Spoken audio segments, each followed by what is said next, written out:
au terme de l'article 1110 nouveau du Code civil. Le contrat de gré à gré est celui dont les stipulations sont librement négociées par les parties. Le contrat d'adhésion est celui dont les conditions générales, soustraites à la négociation, sont déterminées à l'avance par l'une des parties.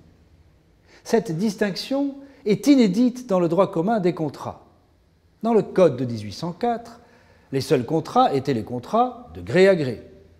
La catégorie contrat d'adhésion est une catégorie d'origine doctrinale destinée à rendre compte des hypothèses dans lesquelles le contenu d'un contrat est l'œuvre d'une seule des parties, qui ne laisse à l'autre que la possibilité d'accepter ou de refuser en bloc ce contenu.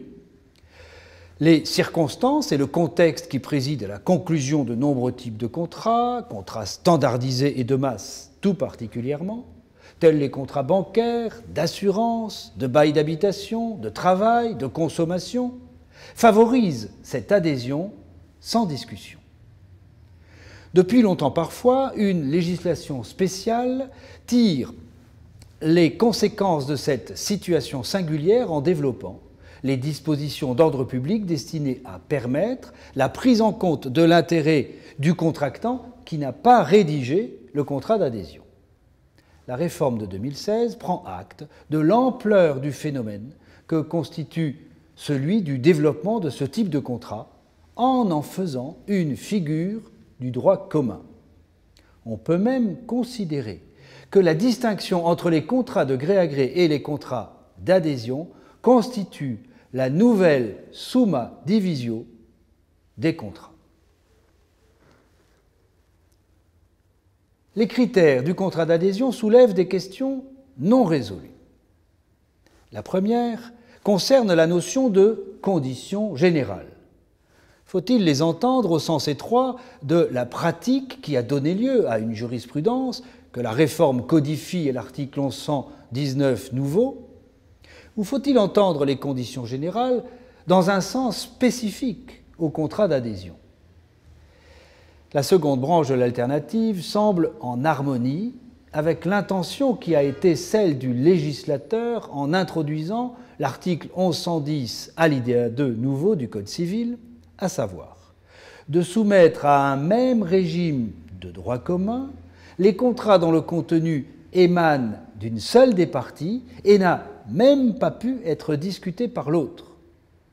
Dans cette perspective, les conditions générales pourraient s'entendre des stipulations qui organisent l'ensemble de l'opération, qui en concernent la plupart des aspects ou les aspects les plus importants.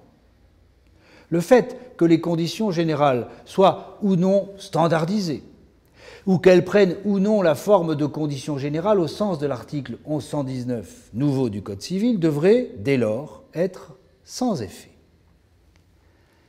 La seconde question que posent les critères du contrat d'adhésion concerne l'incidence de la présence d'une ou de quelques clauses négociées dans les contrats d'adhésion, en supposant que l'existence d'une véritable et effective négociation puisse être démontrée. Cette présence disqualifiera-t-elle le contrat d'adhésion pour en faire un contrat de gré à gré? Il conviendra sans doute de distinguer. Si les quelques clauses réellement négociées concernent des stipulations centrales, décisives, essentielles, il pourra en être déduit que l'absence de négociation des autres clauses ne manifeste pas que le contractant qui ne les a pas rédigées et s'est contenté de les accepter n'était pas pour autant en situation de ne pas les discuter. À l'inverse, quand les quelques clauses négociées seront secondaires, accessoires, périphériques, il conviendra, à mon opinion, de maintenir la qualification contrat d'adhésion par application de la vieille règle major pars trahit ad se minorem, ce qui veut dire que la partie principale d'une institution l'emporte sur la partie minoritaire de cette même institution. Mais on pourra alors envisager, de façon complémentaire, que le régime propre au contrat d'adhésion ne s'applique qu'aux seules clauses non négociées, d'une façon donc distributive entre le régime du contrat de gré à gré et le régime du contrat d'adhésion. Précisément, le régime spécifique du contrat d'adhésion qu'esquisse le droit commun rénové des contrats consiste pour l'heure essentiellement, d'une part, dans l'invalidation automatique des clauses abusives inscrites dans les contrats d'adhésion, article 1171 nouveau du Code civil, d'autre part, dans l'interprétation des clauses obscures des contrats d'adhésion en faveur de l'adhérent, article 1190 nouveau du Code civil. L'exhaussement dans le Code civil des clauses abusives du Code de la consommation permettra de se référer à ce corpus et notamment à l'interprétation donnée par les tribunaux du critère central en matière de clauses abusives, qui est celui du déséquilibre excessif, même si le passage dans le Code civil ne pourra qu'impliquer une certaine prise de distance par rapport au droit spécial de la consommation, donc à son interprétation. La consécration, en droit commun du contrat d'adhésion, de l'interprétation in favorem dans ces mêmes contrats devrait offrir au juge une possibilité d'en réécrire et compléter certaines stipulations.